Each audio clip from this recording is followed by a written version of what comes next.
Hey everybody, and welcome to another episode of Healthy AF. My name's Amy and I'm a health coach with Healthy Life, Health and Wellness Coaching. I get to work with people who are a little bit unsure of how to start, but once they get going, make some real sustainable health changes in their life. Welcome to the show. Today, I'm talking to all my high drivers.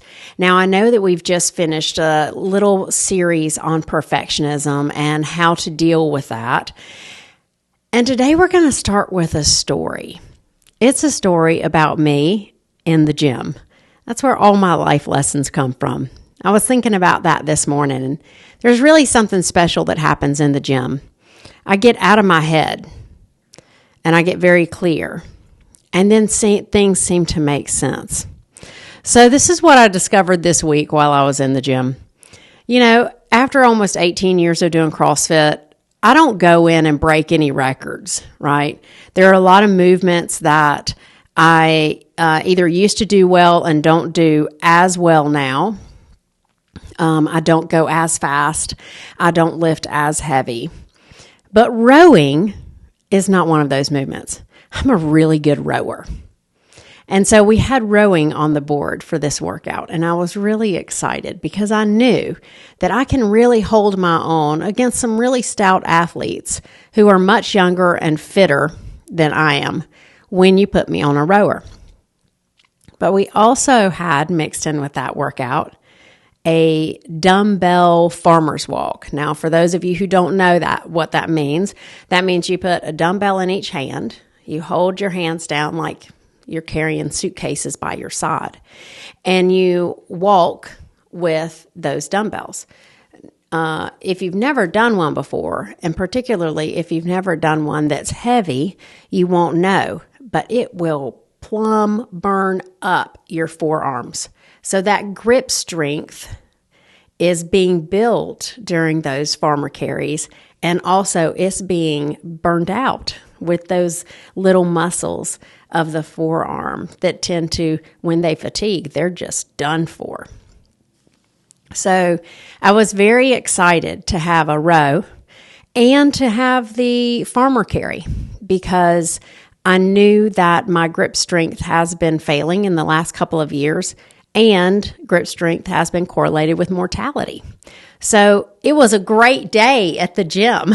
I had the row that I'm good at and love, and I had a exercise that I wanted to work on because it's a weakness. So there in that 20 minutes of time, I had a lot of time to work on that weakness and also have a strength there as well. So we started the workout. First round, easy peasy, everything going smooth as silk. Second round, not quite as easy. Third round, had to really work holding on to those dumbbells. They were really getting heavy.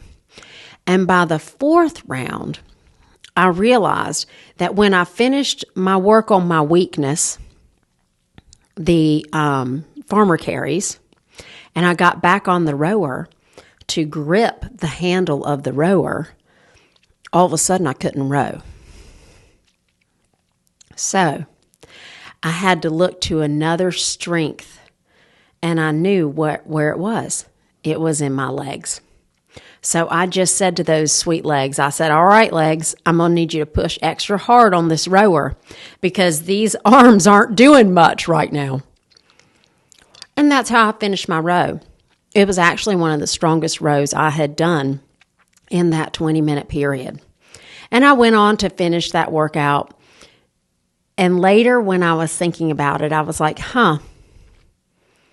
why don't I, in other areas of my life, when work on my weaknesses gets hard or I get fatigued, why am I not leaning into my known strengths? And that's what I wanted to share with you guys today. If you're an overachiever, if you tend to be highly critical, particularly of yourself, if you can relate to finding a flaw or a weakness or a spot that you don't like and becoming very hyper-focused on fixing it, growing it, strengthening it, decimating it, you might want to back off of that flaw when you feel the muscle fatigue, when you feel the energy fatigue, when you feel that brain fatigue, and not just back off there and stop, but back off there and lean into a strength that helps you maintain that forward momentum. You see, when I got on the rower and my grip strength was gone, I didn't just say like, oh, well, I guess I'm just going to have to row slow, or I guess I'm just going to have to sit here for another, minute while those forearms rest. No, I got on the rower and I was like, okay, what else do we have? We've got these big, huge legs. Yes, let's use them. And that way I could create pace for my workout. We can create pace for our personal growth. And it doesn't always look like hammering and picking and then stopping when it gets too hard or we need to rest. When you hit that pause, ask those questions to yourself. Wait, what strength do I have that I can lean into that keeps me moving forward while I let these fatigued weaknesses rest just a minute? That's all I have for you guys today. I hope that was helpful. Give yourself some grace.